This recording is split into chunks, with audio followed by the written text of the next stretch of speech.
Donc, le permis et l'interdit dans la Chassidut. Commençons avec le concept de Klippa. C'est un concept dont on avait parlé un petit peu, mais c'est quelque chose qui va nous amener donc justement à comment dire, au concept de permis et d'interdit, qui est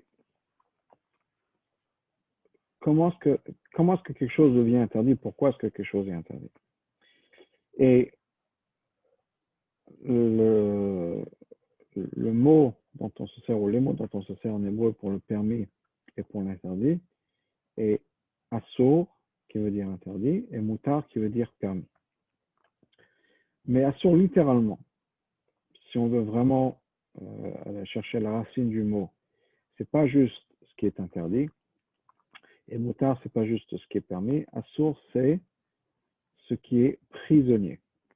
Et mutar est ce qui est libre ou libéré. D'ailleurs, nous disons dans les bénédictions du matin, Baruch Hashem, matir asurim. Ça ne veut pas dire que Dieu nous permet les choses qui étaient assour, qui matir les qui étaient assour, ça veut dire que Dieu livre ou libère les prisonniers. Avant, pendant qu'on dormait pendant la nuit, on n'était pas libre de nos mouvements. Et là, on se réveille, on est libre de nos mouvements, on peut sortir du lit, on peut marcher, etc. Donc, on a été libéré. On a été emprisonné d'une certaine manière. Maintenant, on est libéré. Ça, c'est le sens donc, de matière asurim, qui est donc libéré ceux qui étaient prisonniers. Ça, c'est vraiment le sens littéral de la traduction de ces mots-là de matière de mutar et de assur. D'ailleurs, en hébreu, jusqu'à maintenant, on parle de prisonniers. Ce sont des assirim, ou assir est un prisonnier, parce qu'il est donc enfermé, confiné. Et ce que ça veut dire, c'est que comme nous le savons, dans chaque chose, il y a une énergie divine.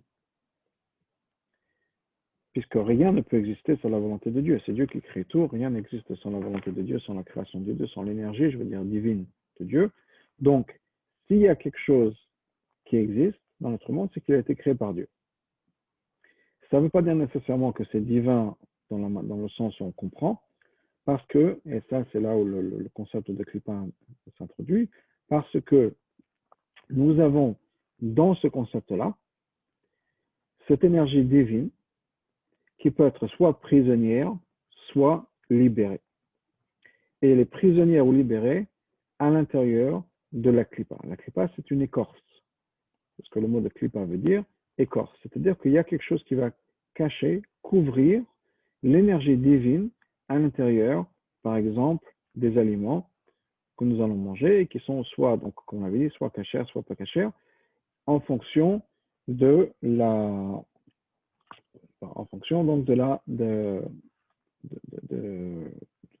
dont on parle, de ce qu'on va manger. Donc, la klippa, c'est quoi? On va commencer avec ça, puis après on va continuer. La klippa, donc, comme je disais, c'était une écorce. Le Zohar nous donne l'exemple d'une écorce, non seulement c'est une écorce, mais l'écorce des noix. C'est-à-dire c'est une écorce qui couvre le fruit, mais qui est dure, qu'on a besoin de briser pour avoir accès ensuite à ce qui est à l'intérieur. Et la klippa, donc, c'est tout ce qui va couvrir l'essence des choses, qui est à l'intérieur, comme dans la noix. À l'intérieur, il y a un fruit, à l'intérieur, il y a quelque chose de positif, de quelque chose d'utile, de quelque chose qui sert, de quelque chose qui est bon, mais c'est caché. Il faut aussi comprendre que la klippa a un autre rôle, qui est le rôle de protéger le fruit. Donc, ce n'est pas juste le couvrir de manière négative, mais c'est un rôle qui est de protéger ce qui est à l'intérieur. Je ne pense pas qu'on va rentrer dans cet aspect-là de klippa aujourd'hui, peut-être dans un autre cours, mais pour l'instant, donc la klippa, c'est cette écorce qui couvre ce qui est à l'intérieur, qui couvre le fruit dont on a besoin de se débarrasser. On a besoin de la briser et de se débarrasser. Eh bien, cet exemple de klippa que nous donne les kabbalistes, c'est justement cette force qui va couvrir ce qui est à l'intérieur et donc qu'on a besoin de dépasser pour avoir accès à ce qui se passe à l'intérieur.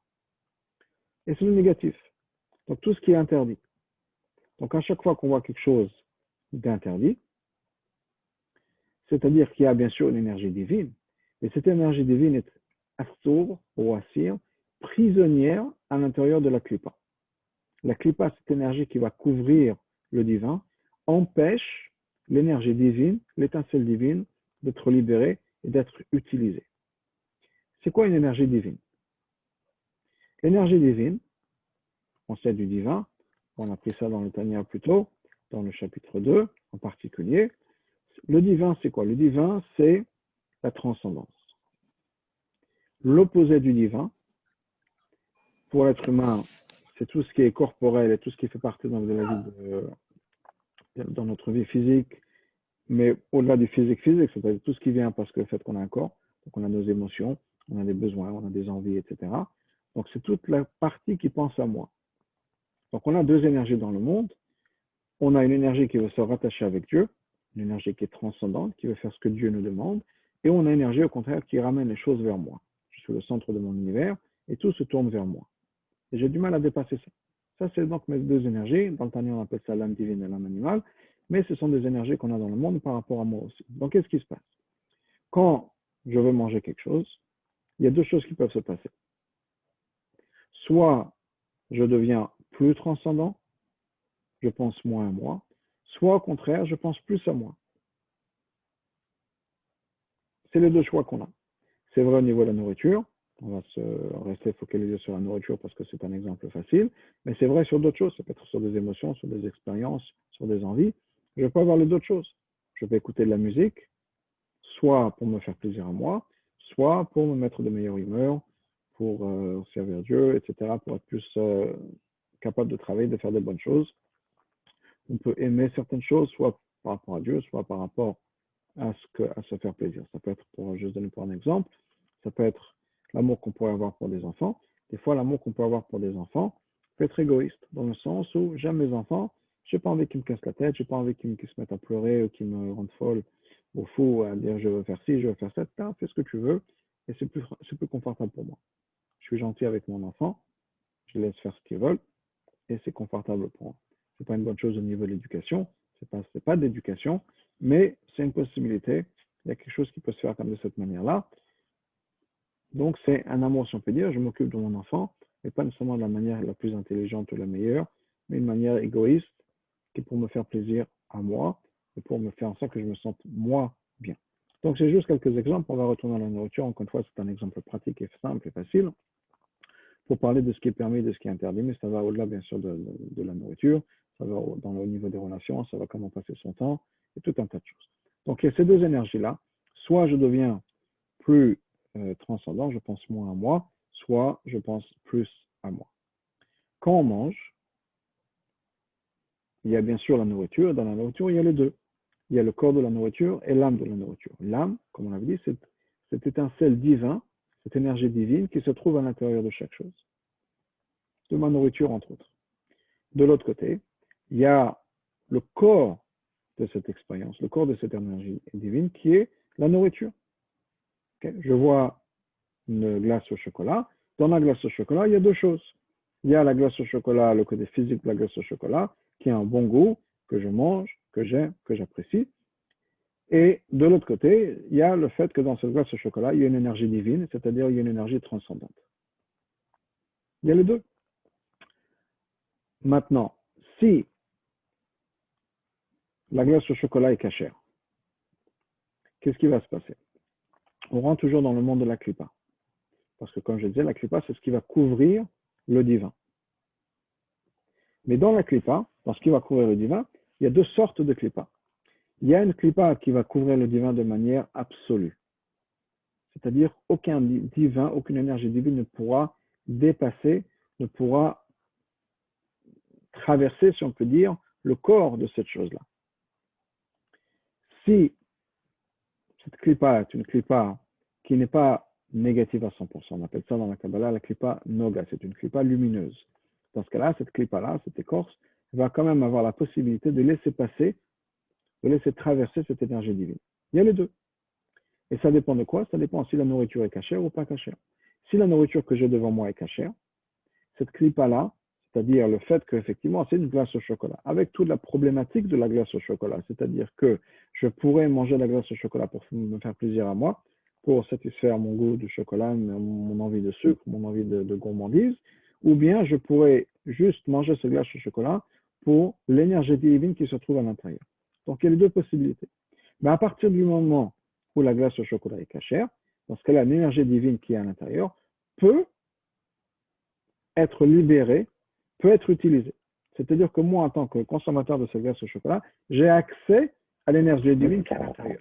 C'est possible que je mange la glace au chocolat et que je libère, rappelez-vous du mot de libérer, de matière, c'est moutarde, c'est-à-dire que l'énergie divine qui est à l'intérieur peut être libérée et utilisée. Je peux profiter de cette énergie divine qui est à l'intérieur de chaque chose.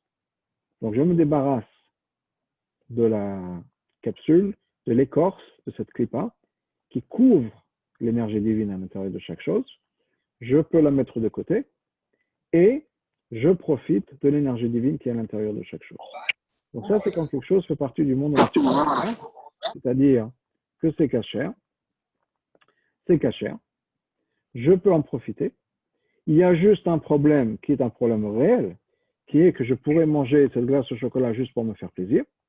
Donc ça fait partie du monde de la clipa, parce que quand moi je vois une glace au chocolat, une tarte aux pommes, ou n'importe quoi, toutes les choses qu'on peut aimer, je ne vois pas nécessairement le divin. Et il est possible, en tout cas dans mon cas, qu'on va manger quelque chose uniquement pour se faire plaisir, uniquement par gourmandise. Donc il n'y a pas de côté transcendant à ça. C'est uniquement une gourmandise, donc pour me faire plaisir à moi. Donc je ne suis plus dans la démarche, dans la dynamique divine, c'est-à-dire le transcendant. Je ne mange que parce que j'ai besoin d'énergie et uniquement parce que j'ai besoin d'être en bonne santé, etc. C'est je mange pour me faire plaisir. Donc je me suis focusé sur le corps des choses et plus sur l'âme. Quelle est l'énergie que moi je vais recevoir en tant qu'être humain? Si maintenant je me suis focusé sur le corps des choses et pas sur l'âme, ça va nourrir mon corps plus que mon âme. Et mon corps, encore une fois, c'est une énergie, on avait appelé ça donc dans le Tanya, l'âme animale, c'est le côté de ma personnalité, c'est le côté de mon être qui pense à moi. Donc à chaque fois que je mange quelque chose, même si c'est caché, si je me focus et je me reste focalisé sur le corps des choses, sur l'aspect externel des choses, sur l'aspect clipa des choses, l'écorce des choses, ça va nourrir en moi mon côté écorce superficiel, égocentrique. Mais, et c'est un point très important, étant donné que c'est caché, il y a une énergie divine à l'intérieur. Et une énergie divine auquel j'ai accès puisque c'est caché. C'est moutar, comme on avait dit en hébreu, cette énergie divine est libre ou libérée. Ce qui veut dire que, même si j'ai mangé la glace au chocolat pour me faire plaisir, la tarte aux pommes ou n'importe quoi, le rôti, pour me faire plaisir, j'ai quand même accès à cette énergie divine et transcendante. Ce qui fait que je peux me servir de cette énergie et en voulant faire ce qu'il faut, c'est-à-dire je vais aller faire une prière après, je vais réciter des Teilim. Oui, j'ai reçu un message sur WhatsApp. S'il vous plaît, faites Teilim pour telle et telle personne. Pour une fois Shlema, et j'en profite pour dire que tous les malades ont une fois Shlema, qu'on ait tous une bonne année, plein de parnassa. Donc, on fait les Teilim, on prie, etc. On le fait grâce au fait qu'on a mangé, parce qu'on est en force. Ça me rappelle une histoire que j'ai entendue hier soir. Il y a un certain monsieur qui est venu voir le rabbi, il est entré en rendez-vous chez le rabbi, et il a dit, ça y est, j'en ai marre de la vie, ça sert à rien, j'arriverai nulle part, j'en ai marre, pourquoi est-ce que je veux vivre, je veux mourir ici, c'est tout. Bon, plus ou moins une attitude, bon, il broyait du noir, clairement un peu déprimé, et il a dit, voilà, ma vie sert à rien, et j'en ai marre, je veux la fin de ma vie. Et le rabbi lui a demandé, est-ce que tu as déjeuné aujourd'hui déjà? Il a dit non. Il a dit, regarde, va déjeuner, ensuite tu reviens voir, on en parle. Okay. Des fois, on a besoin de déjeuner pour pouvoir avoir une autre approche sur la vie. De dormir, des fois c'est dormir. On a besoin d'être en bonne forme, de faire peut-être un peu d'exercice, de dormir, de s'occuper de soi. Mais on le fait dans une perspective qui est pour servir Dieu. Donc à partir du moment où je fais ça dans cette perspective, ou même si je ne l'ai pas fait tout de suite, mais je le fais un peu plus tard, j'ai mangé mon déjeuner, c'était cachère, et un peu plus tard, je vois un message, s'il vous plaît, priez, ou faire ci, faire ça, ou bien je me déplace pour faire une mitzvah, l'énergie qui est là, j'y ai accès. Et donc, à partir du moment où j'ai accès à cette énergie, qu'est-ce qui va se passer? Ce qui va se passer, c'est que maintenant, j'ai gagné une certaine dose, si on peut dire, d'énergie transcendante. Je ne pense plus juste à moi, je suis capable de penser aux autres aussi. Et de profiter de ça. Donc j'ai gagné un peu, je me suis un peu écarté de mon côté égocentrique. C'est un peu dans l'air, comme l'air conditionné dans les voitures, où il y a la flèche rouge et la flèche bleue. Plus on va dans un sens, moyen de l'autre, et vice-versa. Donc, si j'ai plus j'ai de rouge, moins il y a de bleu, plus il y a de bleu, moins il y a de rouge. Bon, je me suis un peu écarté parce que c'était la nourriture cachée. C'est vrai que je me suis fait un peu plaisir, donc c'est pas le top, mais je me suis de l'autre côté écarté de quelque chose d'égocentrique. L'extrême de ça, c'est par exemple une histoire qu'on raconte avec un rabbi qui s'appelait Avraham, qui était le fils du Maggid de Mezrich. Le Maggid de Mezrich était le successeur du Baal Shem Tov, donc il y avait le Baal Shem Tov qui était suivi par le Maggid de Mezrich, entre autres suivi par d'autres tzadikim, entre autres le Baal Hatanya, Rabbi Shneur Zaman. Mais le Maggid de Mezrich avait un fils qui s'appelait Avraham. On l'appelait le Malach. Malach, c'est l'ange. On le considérait comme un ange. Pourquoi? Parce qu'il il vivait pas dans une réalité physique. Et je vais vous donner un exemple, qui est la raison pour laquelle je rajoute ça. Il a été voir un docteur en demandant au docteur quel est le minimum dont j'ai besoin de manger pour rester en vie, pour pouvoir fonctionner. Imaginez une chose pareille. Il a demandé à son docteur, dites-moi, quel est le minimum que j'ai besoin de manger, où les meilleurs aliments avec le plus de calories, etc., pour que j'ai besoin de manger moins, pour pouvoir fonctionner, rester en vie, fonctionner, etc. Il avait besoin qu'on lui dise le minimum de manger parce que sinon il n'aurait rien mangé. Donc il se forçait, il se poussait à manger le strict minimum. Alors pour des gens comme moi qui ont un problème de contrôler leur appétit, c'est plutôt le contraire. Parce qu'on aime bien profiter des choses du monde, on aime bien profiter du goût de la nourriture, etc.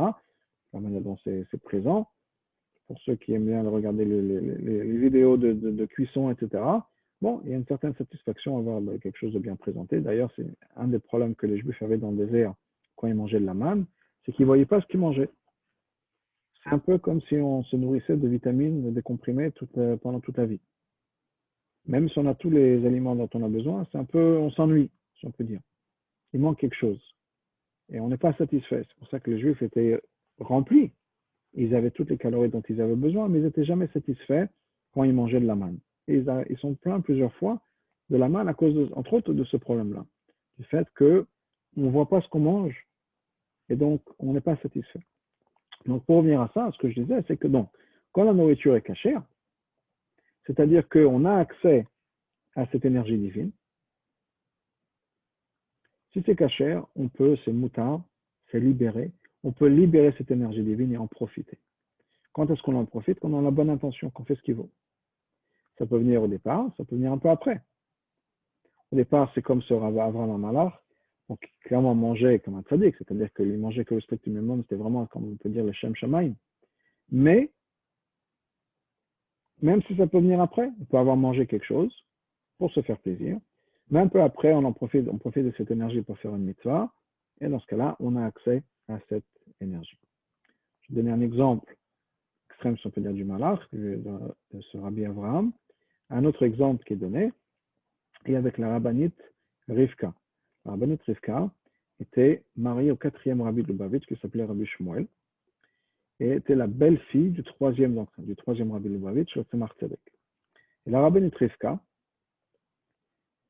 quand elle était jeune mariée, elle avait des problèmes de santé. Et ce que les docteurs lui ont dit de faire, c'est que dès qu'elle se réveille, avant même de sortir du lit, dès qu'elle se réveille, qu'elle mange quelque chose.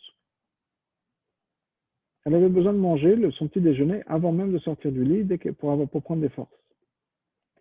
Mais la rabbinite Rivka n'était pas contente de cette idée-là et elle ne voulait pas manger avant d'avoir fait la prière. Donc, qu'est-ce qu'elle voulait faire? Elle a décidé de se lever plus tôt, de faire sa prière et ensuite de manger. Comme ça, elle mangeait à la même heure que l'heure à laquelle elle se réveillait. En disant qu'elle se réveillait tous les matins, je ne sais pas, disons à 7 heures du matin. Donc, après les docteurs, à 7h02, elle aurait dû avoir son petit déjeuner. Ben, elle a eu son petit déjeuner à 7h02.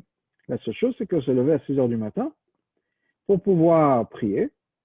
Ensuite, quand elle avait fini sa prière, à 7h, 7h02, elle mangeait son petit déjeuner.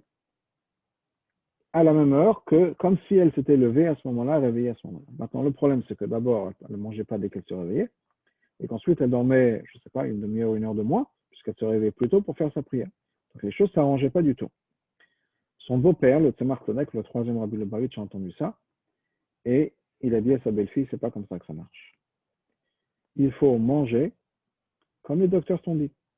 il faut être en bonne santé. On a besoin d'être fort, on a besoin d'être en bonne santé, donc il faut que tu manges absolument. Si les docteurs t'ont dit de manger, il faut que tu manges.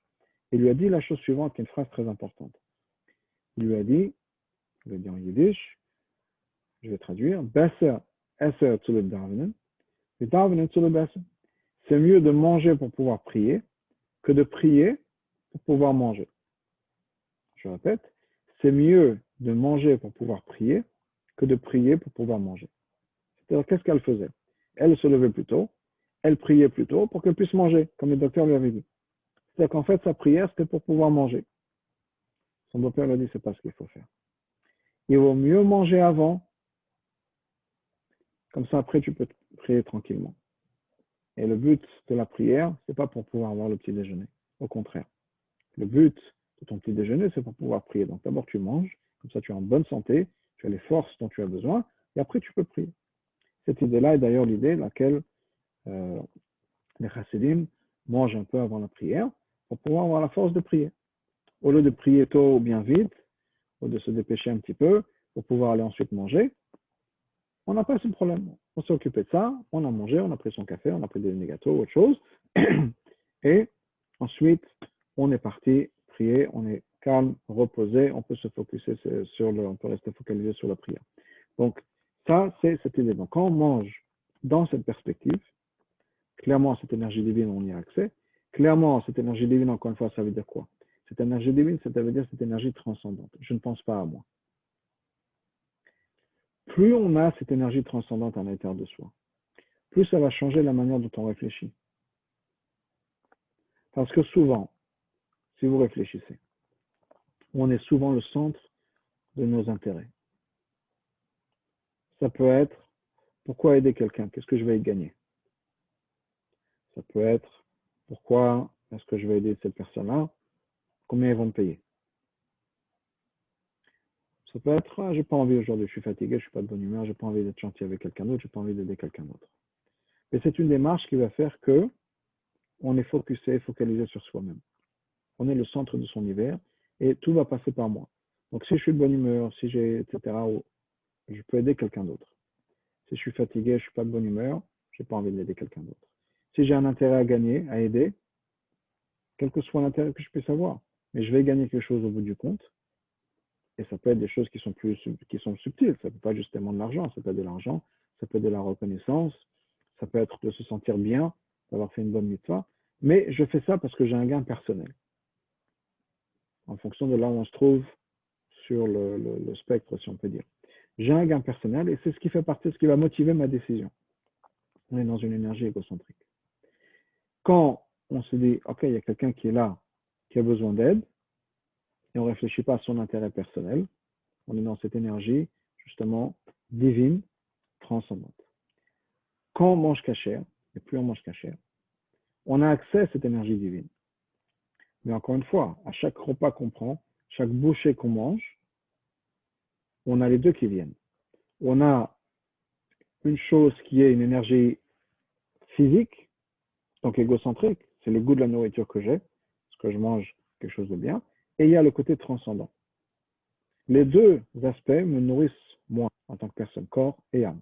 Donc il y a le corps de la chose, la mousse au chocolat, le côté mousse au chocolat de la chose, et il y a le côté divin, énergie divine de la chose. Donc, on a les deux. Chaque bouchée que je prends me donne les deux. Mais si après, je regrette, je me sers, je canalise cette énergie pour quelque chose de positif, dans ce cas-là, je libère à 100% cette énergie divine et c'est de ça que je profite. Et là, j'ai libéré, je me suis servi de cette énergie divine. Donc maintenant, j'ai de l'énergie et je vais faire ça pour une mitzvah. J'ai bien mangé, je suis reposé, tout va bien. Maintenant, je peux aller aider quelqu'un d'autre. J'avais besoin de manger. Comme ce monsieur qui était voir le rabbi, qui n'était pas de bonne humeur, le rabbi a dit va déjeuner, après on en parle. Bon, il a déjeuné, la vie était plus belle. Mais il a déjeuné parce que le rabbi le demandait, pas nécessairement parce qu'il avait envie de déjeuner, etc. Donc son repas, c'était vraiment focalisé pour quelque chose de bien. Des fois, la même chose, on ne se sent pas bien, on a besoin de manger, mais on ne fait pas ça nécessairement pour le goût, on prend ce qu'il y a. Si on est focusé, on reste, le goût est important, l'aspect physique des choses, ben c'est ça qu'on va nourrir un peu plus. Mais à partir du moment où c'est cachère, il n'y a aucun problème. On a accès à cette énergie divine, c'est moutard, libéré, et on a accès à cette énergie divine. Le problème est maintenant, quand on mange quelque chose qui n'est pas cachère. Comme on l'a dit tout à l'heure, si ce n'est pas cachère, ça veut dire quoi? Ça veut dire que cette énergie divine, même si elle est là, puisque rien ne peut exister sans être créé par Dieu, donc il y a une énergie divine. Mais cette énergie divine est prisonnière à l'intérieur de la nourriture qui n'est pas cachère. C'est-à-dire qu'à partir du moment où on va manger quelque chose de pas cachère, automatiquement, je n'aurai accès que à cette énergie égocentrique qui va nourrir uniquement mon corps et pas mon âme. Et donc, ça va renforcer uniquement mon aspect égocentrique, corporel, physique, superficiel, mon écorce, si on peut dire, et je n'aurai pas du tout accès à cette énergie divine, donc cette énergie transcendante. Donc, au lieu d'avancer, on parlait tout à l'heure de cette, comme dans l'air conditionné dans les voitures, un peu plus de rouge, un peu moins de rouge, un peu plus de bleu, etc. Quand je mange quelque chose de pas cachère, ça ne nourrit que mon aspect klipa, que l'aspect klipa de ma personne, que l'aspect écorce de ma personne, que l'aspect superficiel de ma personne, qui fait qu'au lieu de nourrir mon âme divine ne se prendra à rien, au contraire, elle va être enfoncée et forcée de suivre une énergie qui est contre une énergie égocentrique. Je ne fais que nourrir mon estomac et ça s'arrête là. Il n'y a rien à gagner au niveau spirituel. Au contraire, j'embourbe encore plus mon âme divine. Encore une fois, cet exemple, je tourne de l'autre côté. Et plus je tourne de l'autre côté, dans le côté égocentrique, moins je suis en contact avec mon âme. Donc, un point à prendre, c'est que quand, encore une fois, cette énergie divine est prisonnière, cet assaut, ça va automatiquement nourrir ce côté-là de ma personnalité. Je deviens encore plus égocentrique, encore plus égoïste, et ça nourrit donc mon aspect superficiel des choses, mon aspect écorce des choses. Des fois, les gens posent la question, par exemple, chez le rabbin, voilà, j'ai mangé quelque chose de pas cachère, et je ne savais pas, je pensais que c'était cachère. Est-ce que je vais quand même être puni? Ce n'est pas une question de punition ou pas de punition, effectivement, si on ne savait pas, on ne savait pas. Mais il n'en reste pas moins que ce qu'on a mangé a un impact sur nous. C'est comme aller voir le rabbin en disant, voilà, ou le docteur ou la diététicienne, en disant, voilà, j'ai mangé une mousse au chocolat, je pensais que c'était que 200 calories, en fait, il s'avère que c'est 300 calories. Est-ce que les 100 calories de plus comptent ou ne comptent pas? Oui, même si on s'est trompé au niveau des calories, on pensait que c'était un chiffre et c'est un autre, les calories, on les a absorbées, elles sont maintenant à l'intérieur de nous. On ne peut pas dire, ah non, je m'excuse, il y a 100 calories de plus, ce n'est pas ce que je pensais faire, ce n'est pas ce que je pensais manger, donc ça ne compte pas. Malheureusement, ça compte. De la même manière que si quelqu'un mange quelque chose de pas cachère par accident, même si d'un certain côté c'était effectivement un accident, mais de l'autre côté, on a quand même cette énergie égocentrique de la personne, de la nourriture, qui fait qu'on est rentré dans le monde de la clipa, on est rentré dans le monde de l'écorce, on est rentré dans le monde de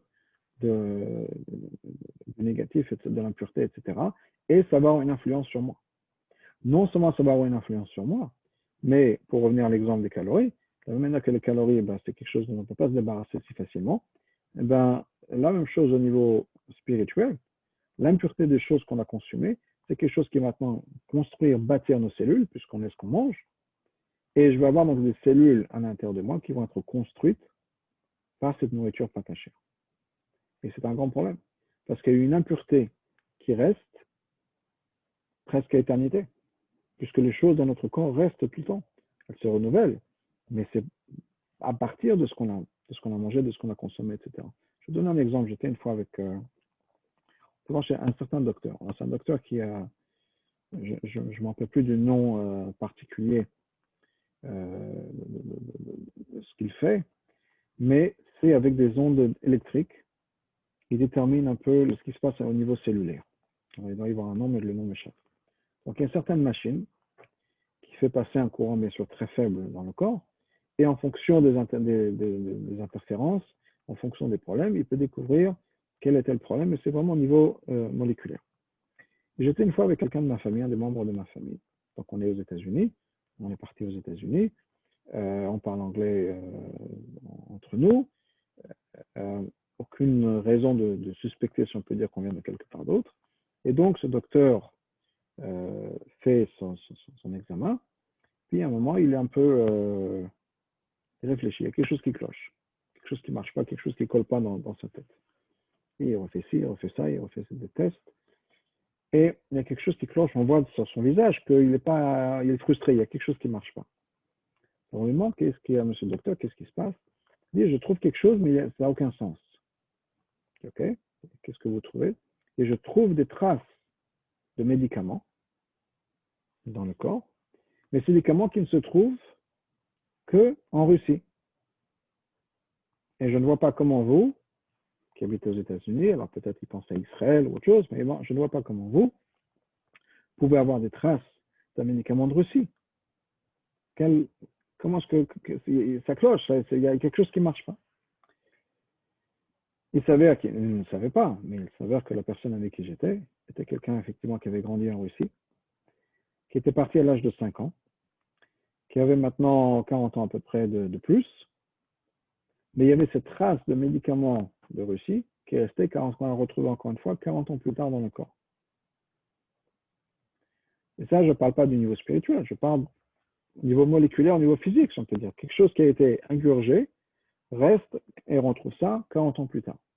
Et ce n'est pas quelque chose qui a été mangé de tous les jours, j'imagine. Ça doit être peut-être pour une fois, pendant une période de temps, une semaine, je ne sais pas le temps que ces médicaments ont été pris. Mais pour tout ça pour dire que quoi, que même au niveau physique, ce qu'on mange, ce qu'on ingurgite reste avec nous. Certainement au niveau spirituel, à chaque fois qu'on prend quelque chose de pas caché, on n'a plus accès du tout à cette énergie divine. L'énergie divine est bloquée, prisonnière à l'intérieur. Et au contraire, on se rabaisse, nous, et on transforme, on pollue notre corps de manière très profonde avec cette impureté, ce sens égocentrique. Ça veut dire quoi, ce sens égocentrique? Ça veut dire qu'on a du mal à sortir de soi-même. C'est ce que ça donne. Alors, il y a des exemples plus ou moins extrêmes. Du mal de sortir de soi-même, on en a parlé un peu plus tôt, ça veut dire quoi? Ça veut dire que s'il y a quelqu'un qui a besoin d'aide, on réfléchit quel est mon intérêt. Mais ça peut aller au-delà de ça. Des fois, ça peut aller où nous avons besoin d'aide. On sait qu'on a besoin d'aide. Mais on n'a pas envie d'aller parler avec quelqu'un. On est gêné. Ça veut dire quoi qu'on est gêné de demander de l'aide à quelqu'un? Ça veut dire que mon moi-même, mon ego, mon existence, m'empêche de faire quelque chose que je sais que je devrais faire. Mais je tiens à me protéger. Mais protéger qui? Pas mon âme, mon corps. Mon corps, mes émotions, mon psychique. C'est ma personnalité, mais ma personnalité de moi, pas la personnalité transcendante, pas le côté divin de ma personne. C'est le côté moi de ma personne, le côté égocentrique de ma personne. Ce qui fait que des fois, par exemple, que je dis, on a du mal à demander de l'aide à quelqu'un. On est gêné. On a honte. C'est un exemple très commun dans la vie, où des gens trouvent tout un tas de solutions pour éviter de parler à quelqu'un de leurs problèmes. Il ne va pas me comprendre, elle ne va pas me comprendre, j'ai gêné, ils ou elles sont très occupés, je ne veux pas les embêter avec mes problèmes, il y a tellement d'autres personnes qui ont des problèmes beaucoup plus graves que moi. Toutes les excuses qu'on puisse faire, qu'on puisse se donner, en sachant très bien qu'on a besoin de cette aide, on a besoin de parler à quelqu'un, on a besoin de partager avec quelqu'un, quel que soit le problème en particulier, ou bien quelqu'un qui peut nous aider avec quelque chose, on n'est pas prêt à le faire. Pourquoi? Parce que je suis bloqué à l'intérieur de ma coquille. Littéralement, ma clipa. Ça vient encore une fois à chaque fois qu'on nourrit son âme physique, son âme animale, son côté égocentrique. Et quand il n'y a rien de caché dans ce qu'on mange, on devient vraiment prisonnier à l'intérieur de cette coquille-là. On a du mal à sortir de soi-même. On a du mal à changer. Même si on sait qu'on devrait changer, on ne peut pas changer. Parce qu'on est coincé dans cette dynamique, on est coincé dans cette énergie qui fait que on ne peut pas faire ce qu'on sait qu'on devrait faire. Parce qu'il y a le côté de moi qui intervient. Et c'est ce que manger quelque chose de pas cachère nous apporte, et nous donne malheureusement, et ça reste encore une fois, c'est une influence qui reste à vie. Et même au-delà, on dit que quand l'âme, après le décès, l'âme a besoin de passer une certaine période de purification pour pouvoir se débarrasser, si on peut dire, de toute cette énergie qu'on a accumulée des choses qui ne sont pas cachées. Je parlais de nourriture, mais ça peut être d'autres choses. Le temps qu'on a passé de manière pas cachère, les choses qu'on a vues qui ne sont pas cachères, tout ça, on a besoin de faire un peu le ménage. C'est comme on prenait les tapis avant, on les mettait sur le balcon avec la tapette et on a besoin de les secouer pour enlever toute la poussière qui s'est accumulée. C'est un peu la même chose qui va se passer. On a besoin de frapper un peu sur le corps pour se débarrasser de toute la poussière négative et impure qui a été accumulée à chaque fois.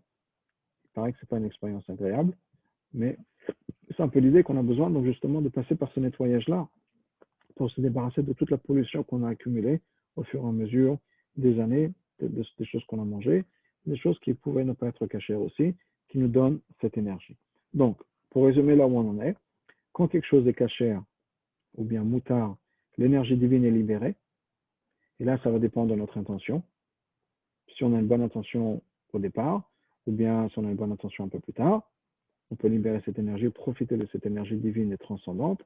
C'est-à-dire que, pour revenir à l'exemple que je donnais tout à l'heure, on n'est pas bloqué par son existence. Par exemple, si on a besoin d'aide, on n'a pas de problème d'aller voir le médecin, le docteur, le rabbin, le psychologue, le thérapeute.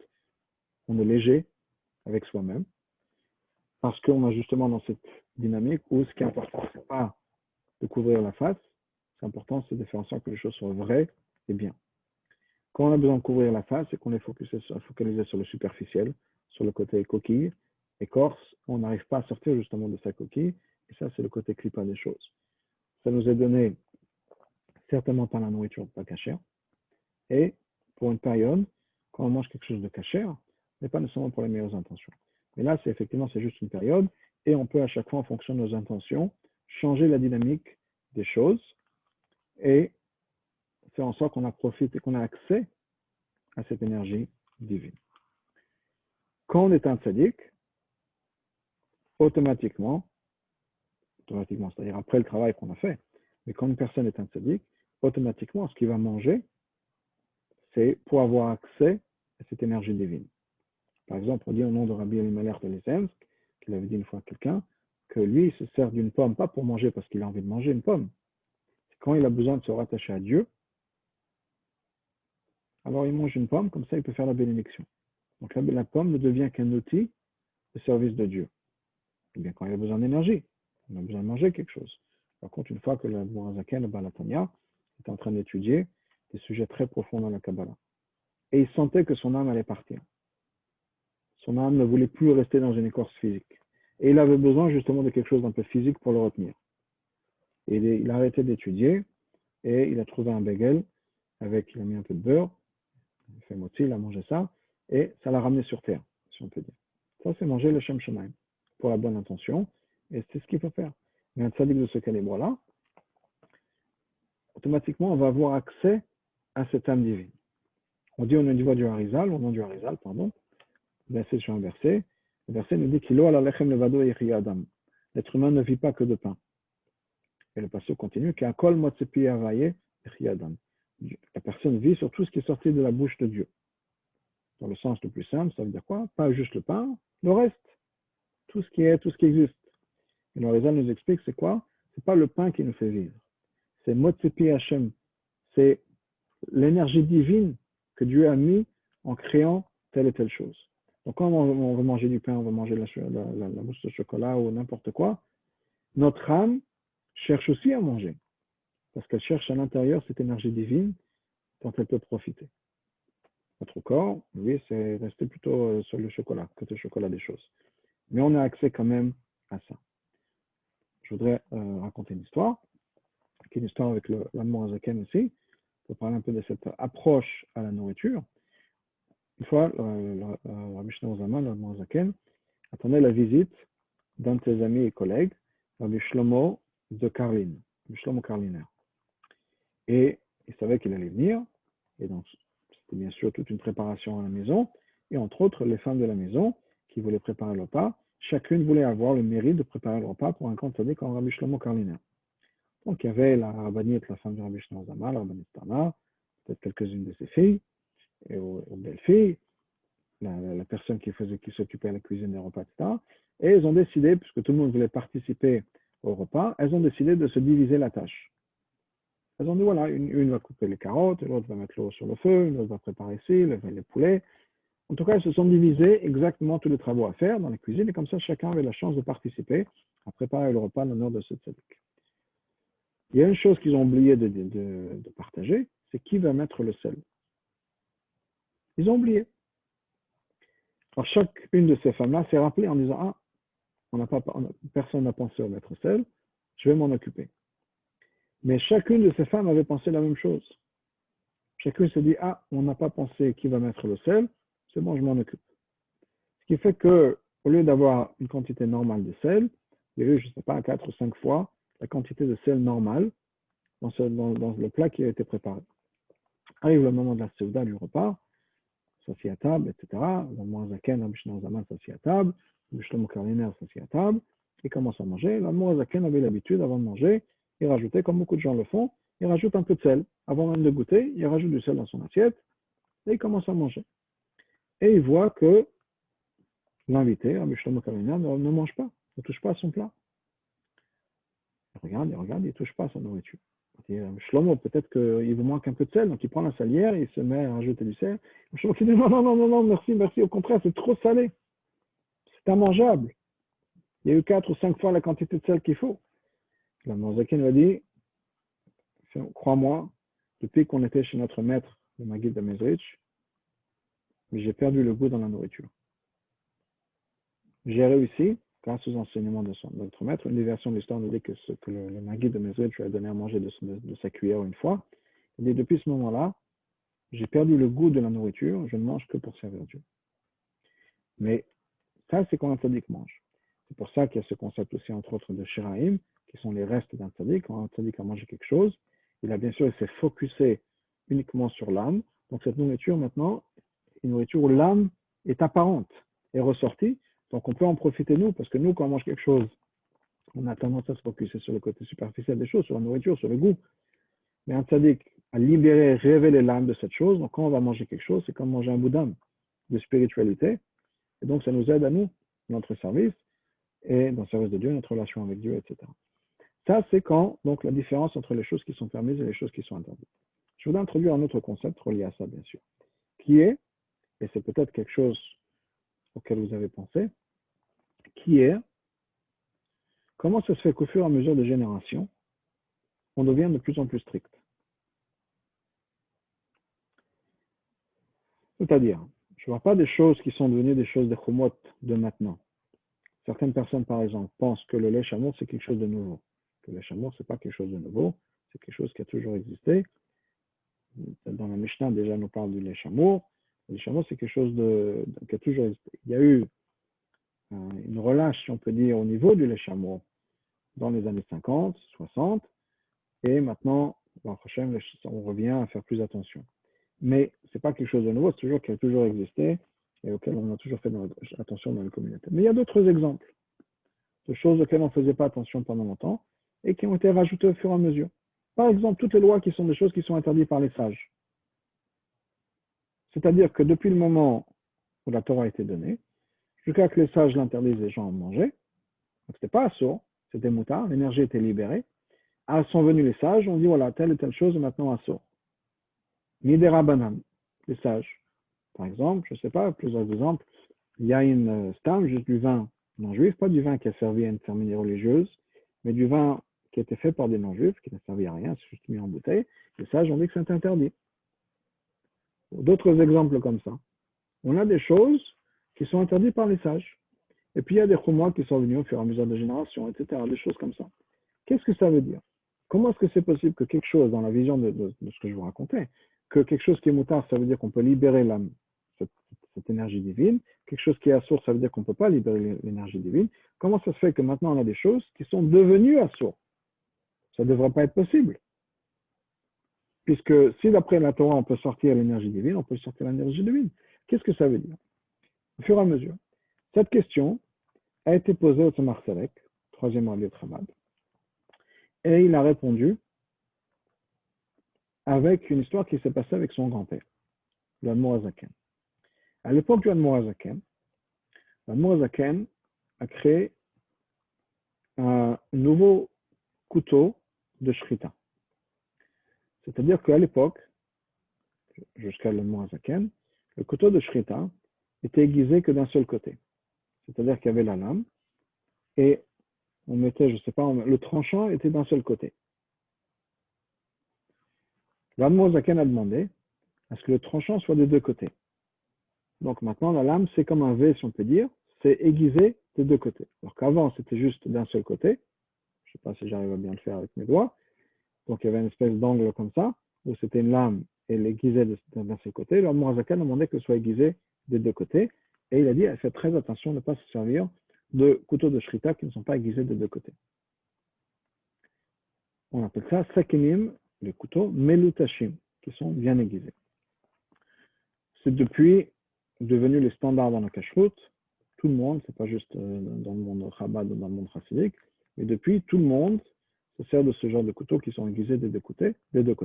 Mais à l'époque, c'était une innovation du Mourazaken, et il a demandé de se servir que de ce genre de couteaux qui étaient aiguisés des deux côtés. Quelqu'un était voir le Mourazaken en lui disant, je ne comprends pas.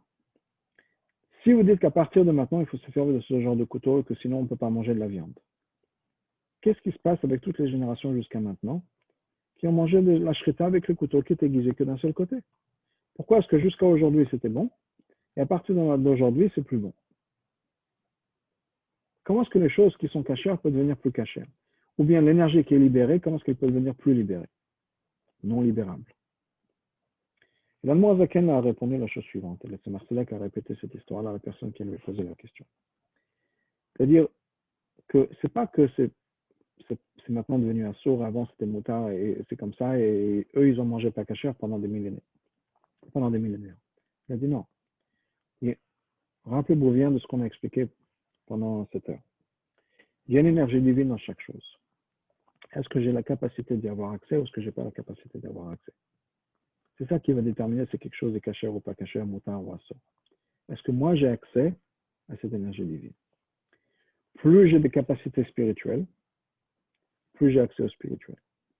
Plus je me focus et je me focalise sur le côté superficiel des choses, moins j'ai la capacité de libérer cette énergie divine.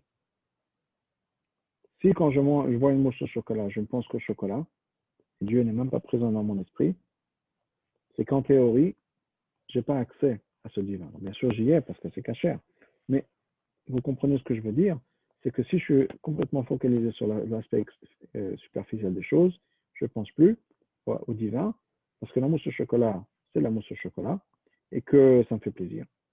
Maintenant, si je mange des brocolis, peut-être que je mange des brocolis pour Dieu, pour la bonne santé. Parce que les brocolis, ça ne m'intéresse pas. Peut-être, ou d'autres choses que vous n'aimez pas. Okay? Mais donc, il y a des choses, il y a des aliments auxquels c'est plus facile de les manger pour être en bonne santé, donc pour Dieu, si on peut dire, pour faire ce que Dieu, la volonté de Dieu, et d'autres, c'est plus compliqué. Je pense qu'on peut être d'accord sur ça. C'est-à-dire, c'est exactement ça qui se passe, dit le Marseillais, le Mourazaken. Pendant des millénaires, les gens envoyaient un steak, par exemple, et pour eux, c'était une manière de servir Dieu. Quand la shrita a été faite de telle manière, il faut savoir que la shrita, c'est pas juste abattre un animal, c'est préparer l'animal justement à ce que nous, le consommateur, puisse avoir accès à cette énergie divine. Donc c'est une grande responsabilité spirituelle, la shrita. C'est pas juste abattre un animal. C'est préparer, faire en sorte que le consommateur puisse avoir accès à cette énergie divine. Et quand la shrita est faite d'une telle et telle manière, et que les gens avant avaient des capacités où ils mangeaient leur steak uniquement en pensant à Dieu, il n'y avait pas de souci. Ils pouvaient libérer cette énergie divine, c'est pour ça que c'était bon, il n'y avait pas de problème. Mais maintenant, les gens sont de plus en plus focusés sur leur viande et leur steak. On a besoin de faire encore plus attention à la shrita. La shrita a besoin d'être plus stricte, parce que sinon, on n'arrivera pas à libérer cette énergie divine à l'intérieur. Et tout ce qui était moins spirituel, donc ce n'était pas aussi caché dans le sens où ce n'était pas aiguisé des deux côtés, par exemple, nous, le commun des mortels, quand on va manger ça, on n'aura pas la possibilité d'avoir accès à l'énergie divine à l'intérieur. On va être trop focalisé sur le steak, sur la viande, sur se faire plaisir. L'énergie divine à l'intérieur ne sortira pas. Donc c'est pour ça qu'au fur et à mesure des générations, il y a des choses qui sont devenues de plus en plus assourdes. On fait de plus en plus attention, on est de plus en plus strict, parce qu'on a perdu cette capacité spirituelle de manger pour Dieu, et on mange de plus en plus pour se faire plaisir. Et donc, on a besoin de faire encore plus, de limiter, si on peut dire, aux choses qui sont le plus légères, je dirais, spirituellement, là où c'est le plus facile d'avoir accès à l'énergie et de pouvoir libérer. Donc, juste pour résumer en quelques secondes, et on va ouvrir aux questions s'il y en a. Ce qui est moutard, ce qui est cachère, c'est les choses auxquelles on a accès à l'énergie divine. Ça, c'est facile. Ce qui est assourd, interdit, impur, c'est les choses auxquelles on n'a pas accès à cette énergie divine. Au contraire, ce qu'on va consommer, ce qui va nous attirer, ce qu'on va consommer, c'est uniquement une énergie égocentrique qui va nous descendre, qui va nous tirer vers le bas, qui va nous tirer vers donc, le côté négatif des choses, égocentrique, égoïste des choses. Et il y a des choses un peu grises, si on peut dire, où on a besoin, nous, de se servir de notre jugement à nous pour savoir est-ce que je suis capable de manger comme il faut, mais il vaut mieux que je m'abstienne. Je donne un exemple et je vais finir avec ça. Oui, il faut être intelligent. J'ai un ami à moi avec qui on avait déjeuné une fois il y a quelques années de ça. Et après notre déjeuner, je te proposais de prendre un café. Et il m'a répondu non, non, je ne prends pas de café, j'ai arrêté de fumer. Je vous avoue que dans mon innocence, je n'ai pas compris le rapport. Et je t'ai proposé un café, pas une cigarette. Il dit ouais, tu sais, c'est un truc, ça va ensemble. Je prends un café, je prends une cigarette. Bon, ça va ensemble. Donc il était assez intelligent en disant il n'y a pas de problème avec le café, mais je vais m'abstenir du café pour pas que je sois tenté de prendre la cigarette. Et donc là, on a besoin aussi donc de réfléchir dans notre réflexion à nous, c'est-à-dire, est-ce que je vais manger les choses, mais je vais faire attention pour être dans la bonne direction et faire ce qu'il faut pour Hachem. Je suis sûr qu'on va tous faire attention. Surtout, il est dit que dans la Aseret Yom Teshuvah, on fait encore plus attention. Les gens qui ne font pas attention à Pâte Israël, que le pain soit fait uniquement, par exemple, par des Juifs, font encore plus attention à ça. Donc, certainement, les bonnes décisions qu'on prend maintenant, pour nous donner Ktiva V'Chatima Tova, plein de bonnes choses, et nous donner Shana Tova, en tout cas une bonne et douce année pour tout le monde. Voilà. S'il y a des questions. Ouais, les micros sont ouverts pour celui qui veut poser une question. Voilà. Question? Allô? Oui. Oui, bonsoir. Est-ce que la bénédiction que l'on fait sur un aliment a un lien avec ce rapport avec l'énergie divine? Absolument. Merci. J'en ai pas parlé. Merci de m'avoir posé cette question. Ça me donne l'occasion d'en parler, de rajouter ce point très important, qui est effectivement que la bénédiction qu'on fait sert de deux manières. Premièrement, par rapport à nous, c'est-à-dire qu'on se met dans la zone, si on peut dire, où à partir du moment où je fais une bénédiction, je prends conscience que l'aliment, c'est pas juste la nourriture, mais c'est la création de Dieu. C'est un outil, un lien entre Dieu et moi. Donc ça, c'est déjà par rapport à ma prise de conscience. Deuxièmement, les mots même de la bénédiction, ce que la bénédiction accomplit, c'est effectivement créer un lien entre Dieu, la nourriture et moi, qui fait que c'est effectivement ça. C'est ça qui va me donner accès, en tout cas un accès plus facile à cette énergie qui est à l'intérieur. Merci. Bon, merci beaucoup. Oui, une autre question? Oui, je me posais la question, est-ce que un aliment qui est pas avec une Ashgara idéale, on pourrait mettre ça sur le même plan que un aliment qui est bon à manger, parce qu'on va pas pouvoir élever les étincelles. Il y a deux choses qui vont se passer dans ça aussi. Il y a l'aliment lui-même. Peut-être que l'aliment est caché, peut-être que l'aliment n'est pas caché. Ça peut prendre un risque. Mais le fait qu'on est capable de prendre un risque, ça veut dire qu'en fait, je fais pas trop attention à ma spiritualité et je fais plus attention à mon confort. Donc déjà, dans cette démarche, on n'est pas dans une bonne position. Il peut s'avérer que l'aliment soit caché, hein. Même si la supervision n'est pas à 100%, il peut arriver que ce soit caché à 100%. Il peut y avoir une ashgacha pas extraordinaire sur une bouteille d'eau, il n'y a probablement pas de problème. Mais le fait que je sois capable, moi, de prendre ce risque spirituel, c'est-à-dire que je ne suis pas dans une bonne place spirituellement, que le spirituel ne m'inquiète pas trop, et je suis satisfait avec pas beaucoup. Et effectivement, ça a un impact, comme on dit, sur la kavana, sur l'intention que j'ai en commençant à manger. Oui. C'est-à-dire que, en fait, quand on mange quelque chose que parce que c'est bon, c'est presque comme si on mangeait quelque chose qui n'était pas cachère. Non, parce qu'encore une fois, on a quand même accès à l'énergie divine, et on peut la libérer à n'importe quel moment. Ah, Alors que quelque chose qui n'est d'accord. pas cachère, c'est fini, c'est l'éternité, c'est pas cachère. Et il n'y a rien qu'on peut faire avec. D'accord. Okay. Alors justement, Oui. cette énergie, divine qu'on peut libérer dans un second temps, est-ce qu'elle est en rapport avec une bracha identique ou pas? Non, pas nécessairement. Donc c'est par rapport à la kavana. Par rapport à la kavana, par rapport à ce que je fais avec, par rapport à la kavana. Encore une fois, ça peut venir après. Ça peut dire j'ai pris mon déjeuner et puis dans l'après-midi, on me demande d'étudier ou je vais étudier, même si j'ai pas pensé l'un à l'autre. J'ai ma chavota, j'ai mon shiur, mais moi maintenant j'ai cette énergie, donc l'énergie sert à ça. Elle est libérée à ce moment-là. Ah, d'accord. Ok. Merci à tous. Merci. Au revoir, Koltov.